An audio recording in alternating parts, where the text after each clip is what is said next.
Welcome to Aurelius Whitlock's Murder Museum.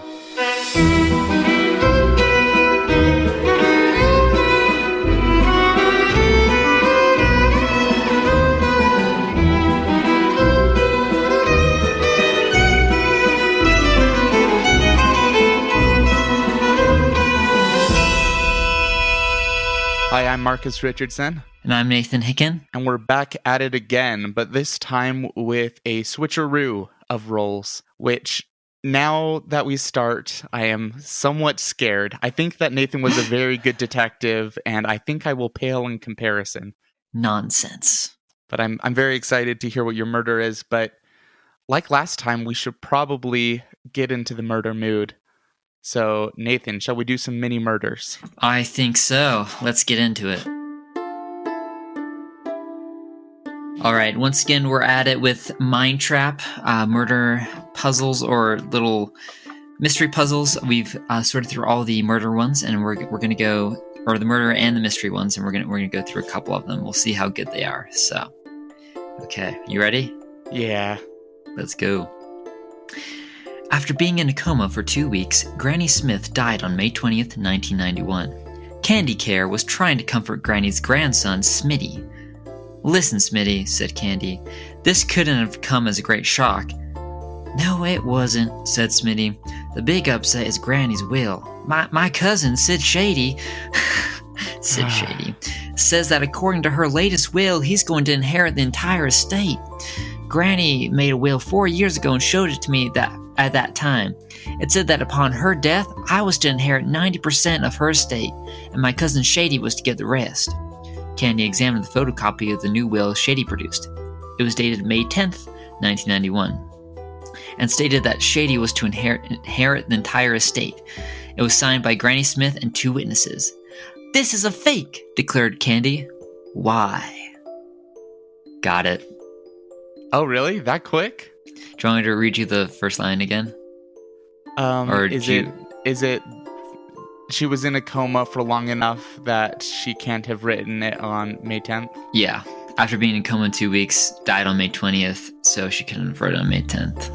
Ah, yes. Who would have thought that the coma, the only interesting detail about that story, would happen to be the important detail? Right. Okay. What's the official verdict on that? Verdict on the back? The will was an obvious fake because it was dated May 10th, 10 days before Granny Smith's death. Granny had been in a coma for 2 weeks before she died. Check. Nice. Boom. Ready for another one? Yeah. That's a win, by the way, for us. Oh, yeah. Yeah, we got that easy. Let's burn through another. Sam Sham, Captain Frank, and a few other men were swapping war stories. Sham told one about his Uncle Sly, who lost an arm during the war. Uncle Sly met a general who was shocked that Sly had lost his arm, and yet had not received a medal for bravery. The general removed one of his own medals and pinned it on Sly's uniform. He then mentioned that had Sly lost both arms, he would have received a commission. Hearing this, Sly withdrew his own sword, and with one swift stroke, he cut off his other arm. Got it. Shortly thereafter, he was appointed Minister of Armaments. Captain Frank looked blankly at Sham and said, "You couldn't possibly expect anyone to believe that yarn, could you?" "Why not?" How could he cut off his other arm if he only had one? Yep. I'm sure that's gotta be it. I mean, to be fair, I didn't catch that as you were reading it, so it took me a second. But yeah, let's see what the answer is. If Sly had only one arm, it would have been impossible for him to cut off his other arm by himself. Apparently, we think that he did not have dexterous enough legs to... And we don't know if he had 3 arms. Yeah, you can't just assume things. Yeah, it didn't specify that he only had 2. How do we know he's human? Exactly. Could have been an octopus. Oh my gosh. This could be an octopus war story. I'd watch that. Actually, I'd probably enjoy that more, yeah. Okay, this one's only 3 sentences, so here we go. Sam Slug got out of jail and pushed his car to the St. James Place Hotel. When he arrived, he realized he was bankrupt. How could his financial disaster be explained? Okay, well, I think we both know this one, so for the listener, we will give you a few seconds to consider in what context might it make sense. Want to read it one more time? Sam Slug got out of jail and pushed his car to the St. James Place Hotel. When he arrived, he realized he was bankrupt. How could his financial disaster be explained? 3, 2, 1. Monopoly. Let's go. Yeah, we've heard of that one. Okay. Slug was playing Monopoly. Boom. Quick and easy breezy. I feel all warmed up to detect things and investigate people. Or maybe detect people and investigate things. All murdered up? Interrogate. Oh, I'm so murdered up. Let's go. The woods seem to stretch on for infinity, but you know it's out there, somewhere. There. The trees part and the orange glow dances like flame on the craggy trees. Aurelius Whitlock's murder museum stands like a beacon amongst the snatching branches. You walk up the steps and the door opens, as if it was waiting for you. Inside, the dim light of the electric torches casts strange shadows on the dark wooden floor panels. The front desk is empty, but there's a silver bell with a sign that says, "Ring for service." Seeing no one else around, you ring the bell. A door creaks open from behind you, and suddenly a man is standing there in a dark suit, with a curiously embroidered handkerchief sticking out of his pocket. "Hello," he says, smiling a wide Cheshire grin. "Welcome. I'm the curator. We have an excellent assortment of exhibits on display this evening. You look like a discerning sort, though. Perhaps you'd like to start with one of our newest exhibits. It's just down this hall, past 3 doorways, and on the left." Thanks." You glance at the open door. By any chance, you stop as you notice that the curator is now gone. With nothing better to do, you follow his directions, passing doorways to various curious exhibits, a VHS tape, a Christmas tree, and that's an egg. You finally find the doorwayer the curator was directed you to, and peer I found inside. The doorway to the curator directed you to, and peer inside. In the center of the small alcove is a pedestal with an object perched on top. It's a yearbook. In fact, there's a plaque above it that says the Yearbook Exhibit. That seems a bit mundane. You've seen plenty of yearbooks before, but wait a second. This one's open to a specific page. Class of 2007, it says on the top, followed by a grid of dazed-looking high school seniors. 5 names are underlined in red, but your eyes drift to the corner, where a dark brown stain blurs the corner photos. You lean in, reach out a finger to scratch at it, but as you make contact with the paper, the air whooshes, your stomach turns, and your eyes roll back into your skull. My eyes roll back into my skull just listening to you narrate this wonderfully spooky tale. Ooh. You blink. Once. Twice. You're in a hallway. Not the one you left, either. Take a moment, friend. This time is no easier than the first. You cough. That sounds like the curator. As the world begins to finally come into focus, you see that you're in an unflattering blue uniform that says security. Listen closely. You find the source of the voice, an elderly security guard with familiar eyes and a Cheshire cat grin. You're a security guard at Everton High School, circa 2017. Currently, there's a high school reunion going on in the gymnasium for the class of 2007. You're here because the union insists on a guard at every school function. In about 1 minute, a woman is going to come rushing down this hallway screaming for your help. Here's what you need to know. You've been standing outside this door to the gymnasium for an hour. He gestures to the double doors in front of you. The last person to leave was the principal. You haven't seen anyone else enter or leave. Simple rules here. Solve the crime, and you'll leave. And one last thing. He pulls out a folded scrap of paper and a pocket watch. You'll need these. See you soon. He turns and walks down the hallway and around the corner out of sight. You want to follow him, but your legs are still a bit too wobbly, so you sit back against the wall and wait. Okay. Here you are. I wait. Cool. Is a woman approaching? So as you wait, with pocket watch and piece of paper, what does the paper say? Ooh.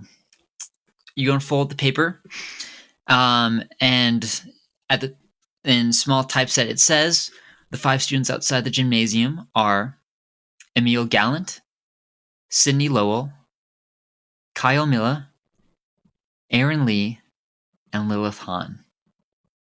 Okay, is Aaron a boy or a girl? Erin. Girl. Possibly. I guess I can't tell from looking at it. That's fair. Okay. So as you're reading through this, you start hearing someone running towards you. Not exactly running, more like hobbling, but she's definitely shouting. She's shouting loudly, "Oh my gosh, security, come quickly. Someone's been murdered." Oh my dear, what's your name? I'm Sydney. Okay, lead the way, Sydney. All right, she grabs your arm and she yanks you down the hallway, turning the corner to a set of double doors that leads into the library. The library, it's an old 2-story room with a lower floor and stairs leading to an upper wing. The upper wing is completely dark, but the lower floor is packed with twisting bookshelves higher than your head, twisting so that you can't even see the back. She leads you through the maze of bookshelves to the very back corner in a section called periodicals. And there, you see a body. You're handing over the reins to me? Yes, sir. Okay, what can I discern about this body? Okay, so as Sydney is leading you down, she shouts that, "Hey, this is Professor Grace Coolidge." The woman is in her mid-50s, the victim, the body, with graying blonde hair. She's lying face down in her signature brown pantsuit. A pool of blood is around her head, and there is a golden trophy lying in the pool. Her left arm is free, but her right arm is tucked underneath her body. Okay, does the trophy have blood on it? Could it have been used as a blunt force weapon? Yes, it's sitting in the pool, so there's blood all over it. Okay. And getting closer, was she injured specifically on the back of the head? Yep, this is a definite blow to the head that has done the end for her. Okay. Well, assuming that I have full authority here, for some reason, I would like to more fully examine the body, starting with the right hand that is tucked underneath her. Okay, so you have to move the body. So as you move the body carefully, it exposes her right arm. So it looks like you find a couple things tucked in. So tucked under her arm is a yearbook from the year 2007. Earmarked is the page with the graduating seniors. The same 5 names from earlier are underlined. The stain hasn't quite gotten as far this time, so it's only a tiny bit in the corner. And so you can see the words, "Which one sent it?" which would have been covered by the dark brown stain, but now is not.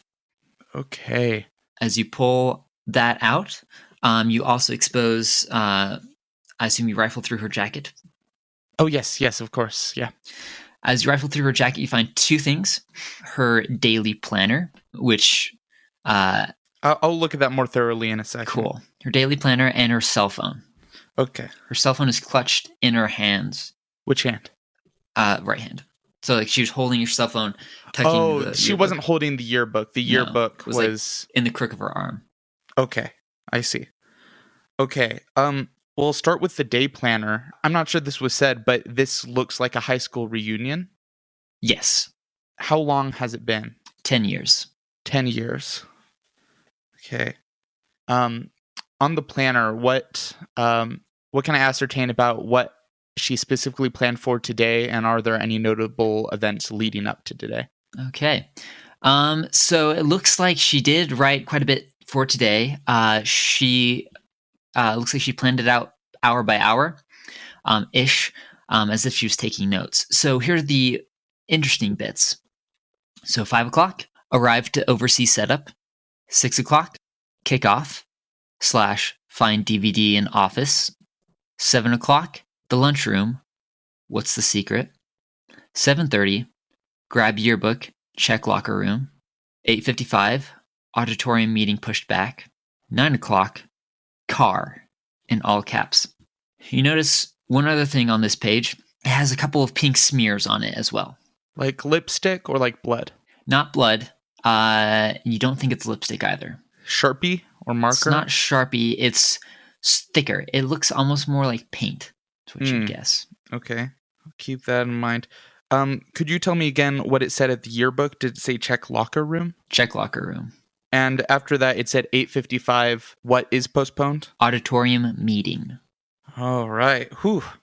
That's a lot of information. Okay.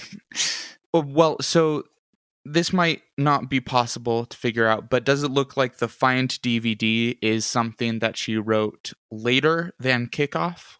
Or does it look like all of this was written around the same time based on the pen? It looks like you would guess that she wrote it after she wrote kickoff, and you'd also guess that the car and 8:55, the 9 o'clock and 8:55 were written later than the rest. Okay, I might be able to find this out later, but I'm curious. Clearly she found a DVD and it might be sent to her by one of these individuals. I'm curious to know if that was sent today, but we might be able to figure that out. Oh, wait. Oh, no. Found DVD. Find DVD. Find DVD. Okay. Find DVD. Okay. We'll keep that in mind. How about that cell phone? Do we have any recent calls? As you pull the cell phone out of her hand, you click it. It's locked. There's a background of a painting of a wooden ship with blurry writing on the side, but you can't unlock it without a code. Okay. A number code or a password? It looks like a number code. Got it. Is there anything significant about this area? Oh, sorry. What time is it right now? You look at the phone, 9:42. And as you pick the phone out of her hand, you notice that her hand is covered in pink, sparkly paint. Interesting. Oh, man. This is so cool. Also, I feel incompetent. All right. Awesome. So, anything else on the body? Does the clothing look... And yeah, is there anything else I can ascertain? Anything strange about the clothing or anything? Not that you can see. Okay. Is there anything significant about this area of the periodicals? Like what part of the library are we in? You're in the very back. You can't see the front of the room from where you are. It looks very secluded. There's not even windows back here. It's a very private place. So a place to meet with someone or a place to hide from someone? That does sound like a good choice. Okay. I obviously want to talk to these individuals that have done something here, but before I do that, a few other things to check. Can the upper balcony see this spot? No. Okay, so this is under the second floor area. Okay. I want to check like two other places, and then I'll kind of I assume I can get someone to like round up these individuals, get them to not leave. You don't know where the other individuals are. Sydney's with you. Okay. All right. So I turn to Sydney. I'm like, hey, I need you to shut this place down. This is an investigation, and apparently I'm the one doing the investigating. I mean, okay. I've already called the police. But okay. I mean, you called it a murder, so she's a suspect. So I don't want to like ask her to run errands for me. Is there anyone else I can like say round up these people, or is that something I just gotta find them? Not that you've met at this point. Okay. So. Well, I trust I'll be able to meet them. Well, Sydney, I'd like to ask you a few questions then. Sure. Anything. First of all, what's your name, your occupation, and why are you here? Oh, well, my name's Sydney Lowell. I am a coach here at the school. I coach track, PE teacher as well. But I'm here because I'm at the reunion. I graduated 2007, and so this is our 10-year anniversary, 10-year reunion. Yeah. When did you start working here as a coach? It was right after high school. Pretty soon, I see. Yeah. What was your relationship to the deceased? I mean, she's the principal. She was the principal when I graduated. She's the principal now. I mean, she's the reason I got the job in the first place. I mean, it's not a glamorous job, but it pays the bills. Mostly. Mostly. I feel that. As a side note, it's probably safe to assume that this was the principal that Aurelius mentioned walking out of the doors of the gymnasium. Yes. Okay. Sydney, could you kind of lay out for me how long this event was and where people generally were? Like, where were the masses? Oh, yeah. Well, it started about 6 o'clock-ish. That's when it started. Not a ton of people arrived till later. I mean, Kyle and Lilith were obviously here. They've been here pretty long. They were the first ones I saw. Seen a couple other people, but most everyone's in the gymnasium. That's where all the food is. That's where all the drinks are. That's where the music, the dances. That's pretty much all it is just mixing and mingling. Okay. Were there any other parts of the school that were they accessible, and were there any other events going on? No other planned events, but I mean, the doors aren't locked. You can probably just go anywhere. Do you know if there were any former students that were taking walks around the place, or was pretty much everyone here usually in the gymnasium? I saw Lilith, but it could have been Kyle as well. It was someone with a hat. Either of them, I don't know. What kind of hat are we talking about, and where did you see this individual? It was dark. By the entrance, it's hard to describe it. She gives you a vague description of a figure who the only recognizable thing about them was a large hat. Did she know what type of hat it was, or? It could have been a sun hat. It could have been a sombrero. It could have been a wide brim Stetson. Wide brim. It's a wide brim. By the entrance at what time? This would have been before 9. So maybe 40 minutes ago, 40-ish minutes ago, 45 minutes ago. Okay. Were there, was there an auditorium meeting? I don't know. Haven't been by the auditorium all evening. Were there any scheduled events later in the evening, like a keynote speaker? Oh, no, that happened already. When was that? That was pretty much near the beginning, so 6:37. And was the speaker Professor Grace Coolidge? Principal? Yeah, yes. Well, Kyle and Lilith kicked it off. So they gave a little opening speech, welcomed everyone back, talked about some memories or whatnot, and then I'd probably say half hour, 45 minutes later, maybe even an hour, the principal went up and talked. Okay, cool. Well, I obviously need some more information about Kyle and Lilith and these other individuals, but maybe I shouldn't grill Sydney for all of this, so I'll probably ease up on her, but I will ask, Sydney, I'm noticing that you're walking with a little bit of a limp. Is that impeding at all for you being a track coach? She turns beet red. She is speechless for moments. Very clearly not something she wants to talk about. She shakes her head and says, no, I can do my job just fine. And I hate to pry, but is this a recent injury, or is this an ongoing problem you have? No, it's not a recent injury. Okay, I understand. Sorry to pry, and thank you for leading me to the body. Don't leave town. In fact, don't leave this school building. Okay.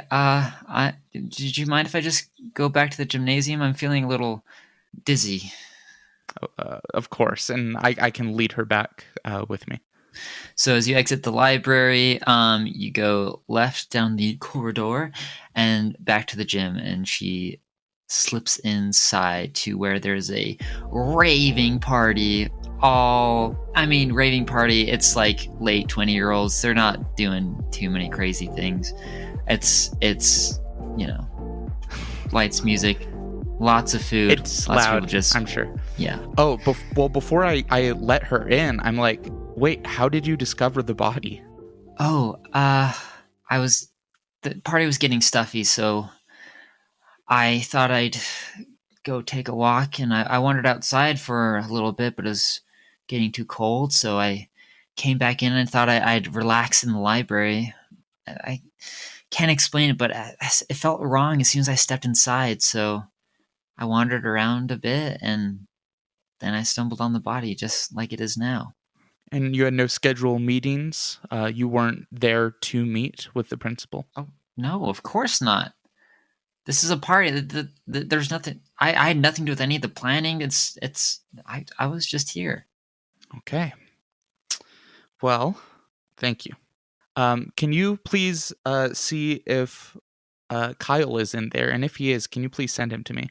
That's funny enough, because as you are actually leaving the library with Sydney, two figures come running towards you. And for the sake of roleplay, how concerned should I be about letting people know there's a dead body here? Letting who know? I guess what I'm saying is Spooky Aurelius man said investigate the murder. Do I need to worry about morals and the fact that there is a murder? And no, you're who cares about morals? You're fine for that. Okay. Your mission is to solve this and get out. So you're just trying to solve it. You don't. Okay, I don't want to be callous and being principal's dead. You didn't know that? Why'd you kill him? People might resist you with that technique, but I could do it. Maybe. Yeah, okay. It is a valid technique. Okay. Two individuals. Do they both have large flat-brimmed hats? Neither of them do. Oh, okay. One is tall, thin, black hair, puffer vest, and a checkered shirt. The other is more squat with buzzed hair, and a Leatherman jacket. With, if you look closer, you can see it says "Homecoming King" and "Varsity Football" embroidered on it. That's on just the one of them? Yep. Okay. I'm gonna intercept them in the hallway and say, "My name is Mr. The security guard, and I'm here to do a." I was about to say do a murder, and that is incorrect. We heard screams. Well, what's going on? There's been a murder. I'm going to need to question you each. Oh my gosh, who's dead? An excellent question, which will be answered in time. What are your names? The one with the Leatherman jacket gives you a small salute and says, I'm Emil. And the other one with the vest and checkered shirt nods and says, I'm Kyle Miller. Oh, foreigner. Emil, which one of those individuals has the football and prom king jacket? Emil. And it's prom king? Homecoming king. But homecoming king, thanks. Yeah. Okay, well, I would like to talk to Kyle first. Sure thing. I find a place that is actually probably just in the hallway is fine. Okay. Emil kind of stands off, or he waits. You can also take him to the library. That would be fine as well. There's other one in there is a dead body, but I don't know if I want to muddy the waters by letting them investigate the body. That is fair. Unless that's the designated place for interrogation. You can do whatever you'd like. Okay, just here in the hallway, I want to ask him a few questions. Cool. Shoot. Kyle, what is your occupation? I'm a baker, / wedding singer, event planner, kind of all sorts of things. Man of many talents. You wear a lot of hats? Yeah, actually I do. Do you what kind of hats? We're not talking metaphorical hats. Just what kind of hats? You're talking real hats? Real hats? Yes. Real hats. There we go. I'll wear the old ball cap every now and then. Depending on how flashy I'm feeling. If I'm doing a bit at a wedding, I might pull out a good old Stetson for a country song or something like that. But nothing too crazy. Gotcha. And Kyle, a lot of people in high school, they kind of fall into a stereotype or a niche. What kind of kid were you? Were you a band kid, theater kid? I was a theater kid. Oh, you were a theater kid? And where are you from? Actually, I'm from here now. Parents, I was an exchange student. Originally planned to be from Perth, but this contract in more New Zealand, so we'll see if I can get it back to Australian. Oh, okay. Australian. If it's not pertinent information, or should I say pertinent information? But yeah, my parents were moved out here right after I graduated. So I've been out here, 10 years now. Gotcha. Kyle, what was your relationship with Principal Coolidge? I mean, I went to school here, which is how I know her. But after I graduated, I haven't really had much contact with her. I've seen her in town. Because again, I work at the bakery. By the way, called Mila Delights. We do again wedding cakes, planning. If you're interested, hands your business card. I take voracious notes on this. Okay. Like, do you do pastries? Oh, pastries, anything you want. We got savory pastries. We got sweet pastries. We got pastries in between. We got so many things. It sounds like this needs more thorough investigation. I think so. Kyle, could you please? The principal is dead. Oh yeah, sorry. Yeah, right. That is throws a bit of a wrench, a bit of a spanner in things. Yeah. Well, I'm one of the ones who helped organize this thing along with Lilith. It was our whole idea. I mean, we got permission, we got the funds, we did all the invitations, decorations, catering, everything. The principal insisted on helping with certain aspects. What was she most interested in helping with?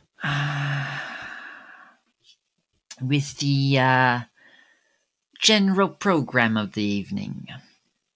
When things were? More or less. Did she have specific things she wanted said at this? Yeah. By herself, I'm assuming. Yeah.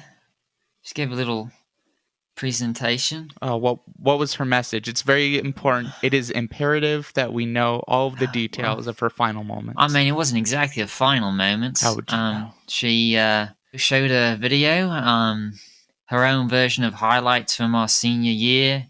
Spoke a little bit. What were the highlights?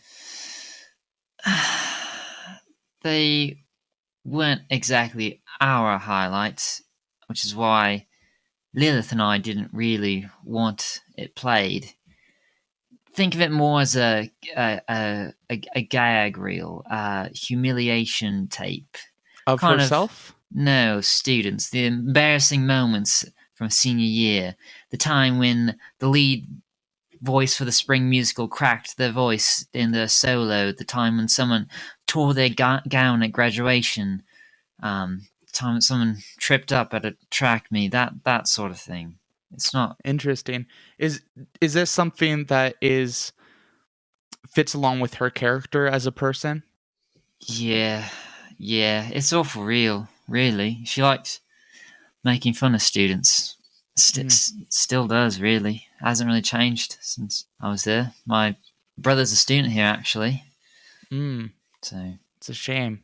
Was this on a DVD? Yeah. This highlight reel she had? Yeah. And did it seem like something that she compiled herself personally? Oh, yeah. She was always carrying around a video camera during school events and stuff like that. Like to have stuff just in case, I suppose. Interesting. Detective aside. So, here we have a DVD. It doesn't sound like she found it unless she lost the DVD and refound it. I was imagining the DVD was some threat that she found. But because afterwards it says, "What secret?" So I assumed the DVD was something she found that clued her into needing to find a secret and check the locker room. Because she also has her note that said which one sent it in the yearbook. So I thought the DVD was what was sent. I guess it still could be, but Kyle is making it sound like it would not be unreasonable for this just to be something that she had made herself. End of aside. Okay, so she shared this highlight reel. Was there anyone who was visibly upset by this?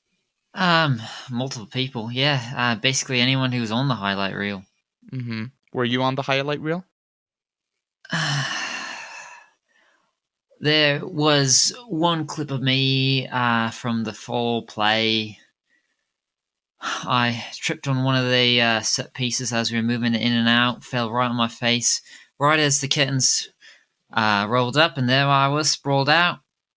Broke my prop I was holding at the time.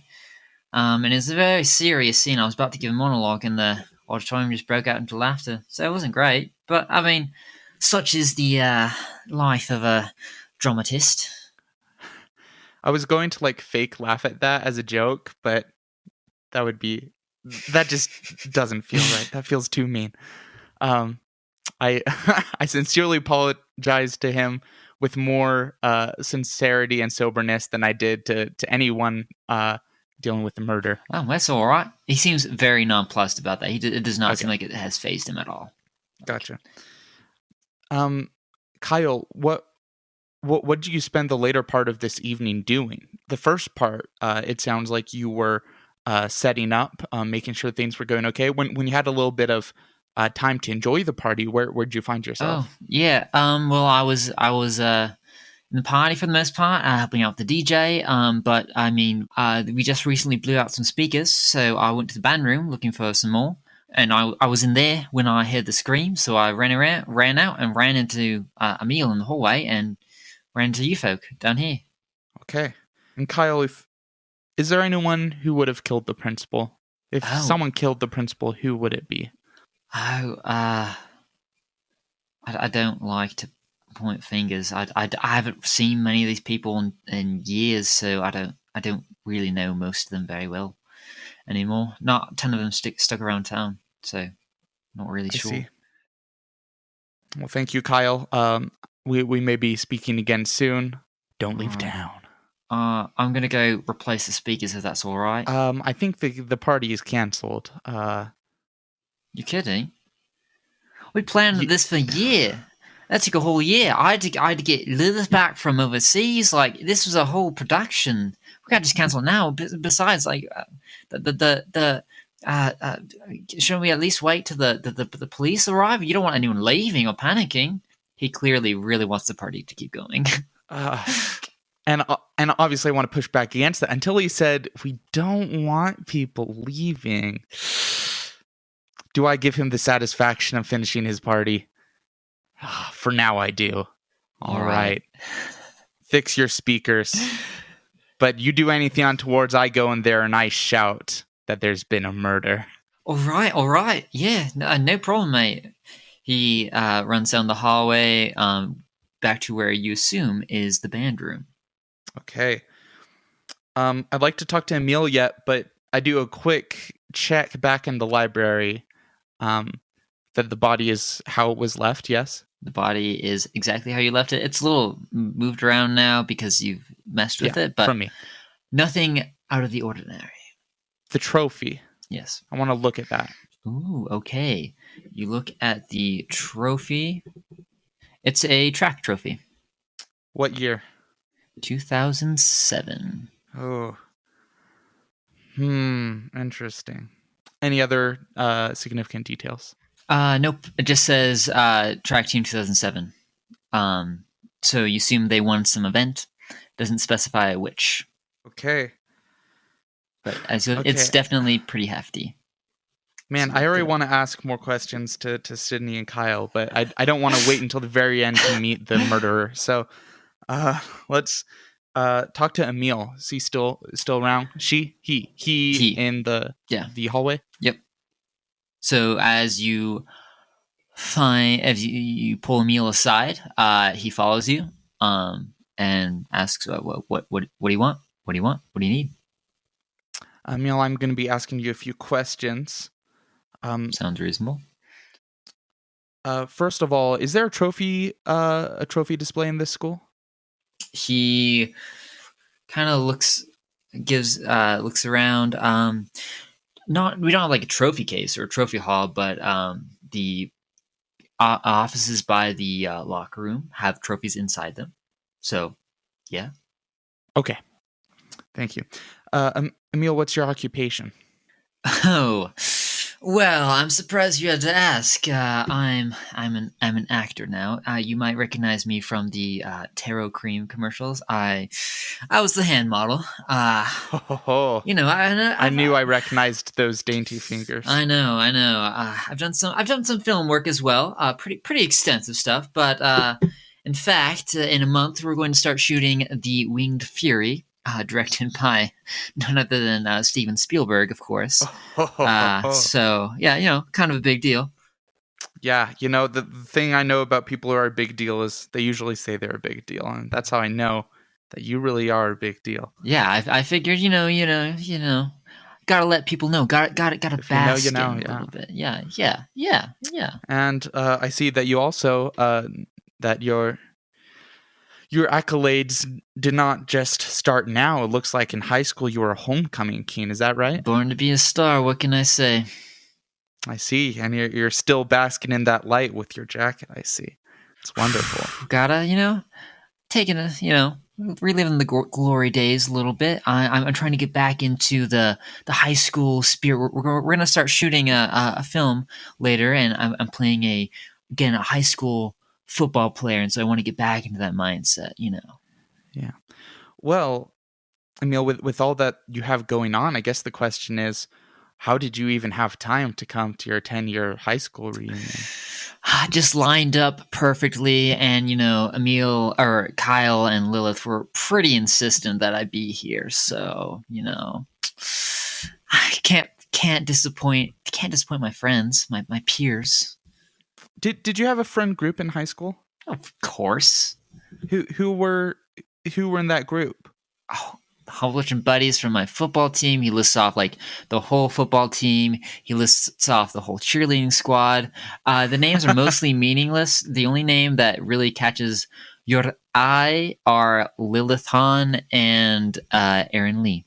Lilith and Aaron friends. My notes look atrocious. I wanted them to look all nice and fun. They're real bad. But I have notes. Okay, interesting. Well, actually, not especially interesting, but the 5 of them are not necessarily a group. So doesn't look like they were not a tight knit gang. Okay, this ain't the Breakfast Club. Okay, Emil, where have you been tonight? Can you outline? By the way, the principal is dead. Oh my gosh! He takes a step back. And it seems he looks shocked. Like he's about to monologue. Yeah, a spotlight comes down. Alas, poor Coolidge. I knew her not very well. Yes, he starts going to Hamlet. You have to stop him from going in full Hamlet, but it's like butchered Hamlet. He clearly does not really know Hamlet. It's right. like he's an actor, not a theater. Yes, kid. Wherefore art thou, Hamlet? What you egg dies. What you egg dies. That's the extent. Yeah. Beautiful. Yeah. So he does look shocked. But yeah, Can you please outline to me where you were, what you did? Yeah. Stayed in the gymnasium most of the time. Took got some drinks, got some food. Watched the program for a little bit. I came out here to visit take a turn around the old locker rooms. I'll relive the glory days and again get into that mindset for high school football player. High school football player. Did you get any trophies back in the day? We don't. Our division doesn't really do trophies for football. If that's what you're wondering, no. But did you see any trophies when you went over to the locker room? Oh, like I said, there's trophies in the coaches' rooms or coaches' offices. Okay. But, yeah. Emil, when were you in the locker room, would you say? Ooh, probably been around 8 o'clock. Probably a little later. Yeah, maybe 8:30 to 9:40ish, around there. I came from here, so And was there anything interesting about the locker room that you observed? I don't know. felt like someone just showered, and they're still humid, like it always is. Has that strange smell, like back in the day, like walking back in time. Okay. I did notice that one of the doors to the coach's offices was ajar. Okay. Okay, well, thank you. I'm excited to see you in Winged Fury. Of course. And really, truly, it's been a pleasure. I know. Yep. Oh, I see you have a business card. Would you like me to sign that? I want to use that. I want to use that one. I want to give someone business cards like, oh, you brought that for me to sign it. Okay. Like after I gave it to them 5 minutes earlier. Wonderful. Okay. Man, the hardest thing is to know what my priorities are right now because there are so many things I need information about.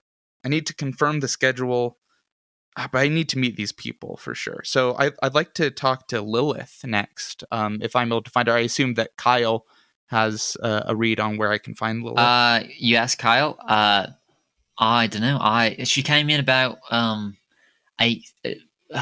Let's see. She left the gymnasium about 8:30 or so. Haven't seen her since. Okay. Well, I guess I will have to keep an eye out for her. Aaron. I guess I'm asking Kyle. You're asking Kyle about Aaron. Where is she? To tell you the truth, man, I don't know. I didn't even invite her. I figured I didn't know where her address was. I figured Lilith probably found her address, but I saw her at the beginning, but when she checked in, but I haven't really seen her since. She was here a little bit for the party. Probably left probably around the same time Lilith did, I'd say. Did she leave with her? No, not together. Okay. Okay, well, it sounds like I need to do a little bit of searching. What I'd like to do first, is there a school map or anything, or am I mostly just... There is a map. Let me send this to you. You are just... I was waiting for you to ask. So as you walk down the hallway right outside the library, there is this nifty map.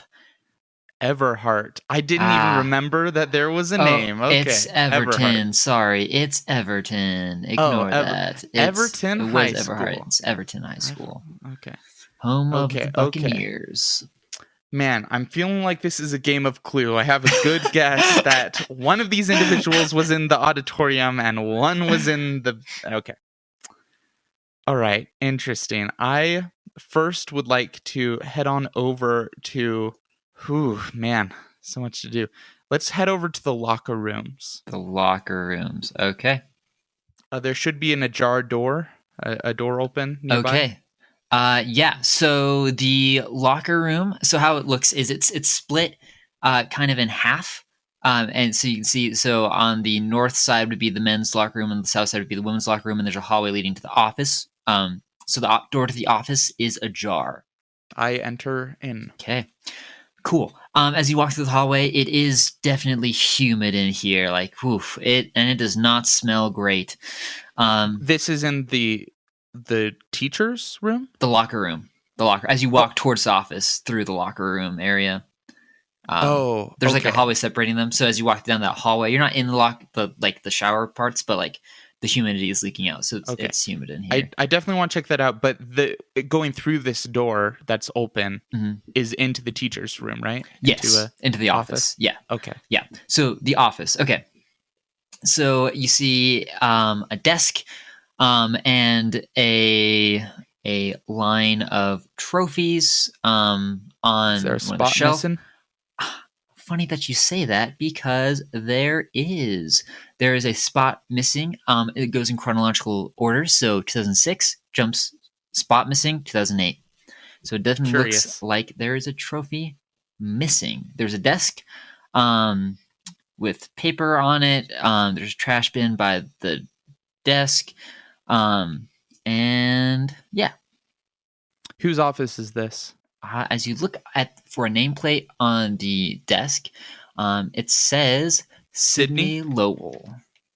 Well, would make sense. Okay. Do a scan of the room, look in the trash bin, look on the papers on the desk. Okay. Papers on the desk, fairly normal, nothing too crazy. Just schedules to-do for list, kill the principal. Yeah, get the principal Just away. regular stuff. But funny you say that, because on the floor, you see there's a crumpled note on the side of the trash can. Uncrumple. You uncrumple it. It says, quote, "You ruined my life, Grace. It's time someone ruined yours."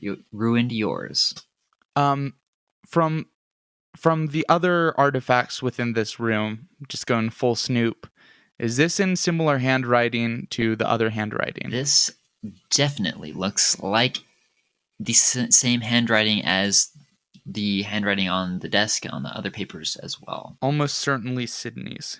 Maybe a little more deliberate, not as rushed, but looks similar to the same handwriting. You're not a handwriting expert, but you think so. Interesting. I put that in my inventory. Cool.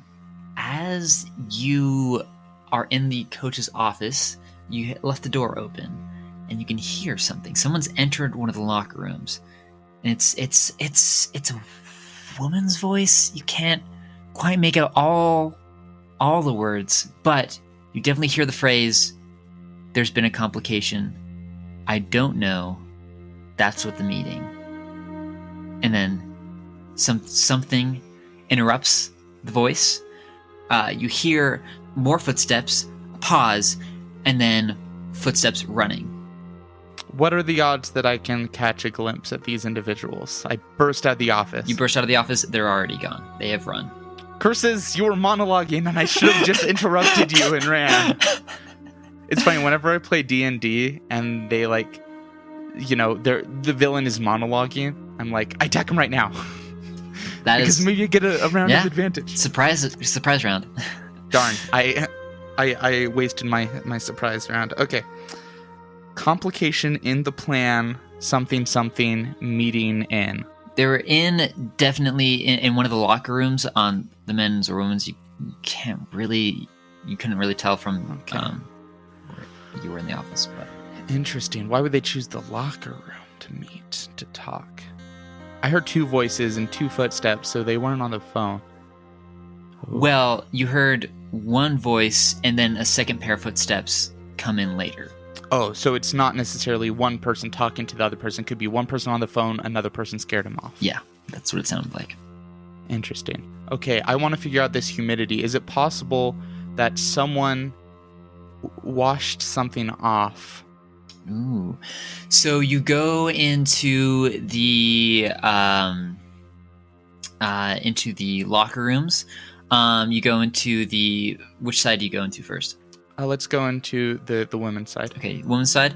Humid, super humid. It feels like the shower's been turned on recently. You go into the shower area, wet floor, definitely. As you walk past the sinks, you see the mirror. On the mirror, in traced out letters, as if someone had taken and drawn it with their finger, are the words, "I'll be watching." The plot thickens.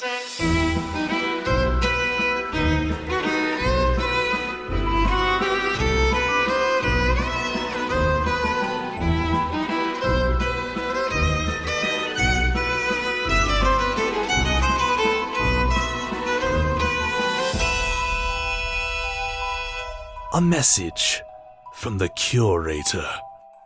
In these Everton halls, a message appeared, written by spirited hand. A blood-colored fish, but look at the money. What had the principal planned? A secret or two, buried in flames, revived in digital light. What happened at this nostalgic event that led to a death tonight?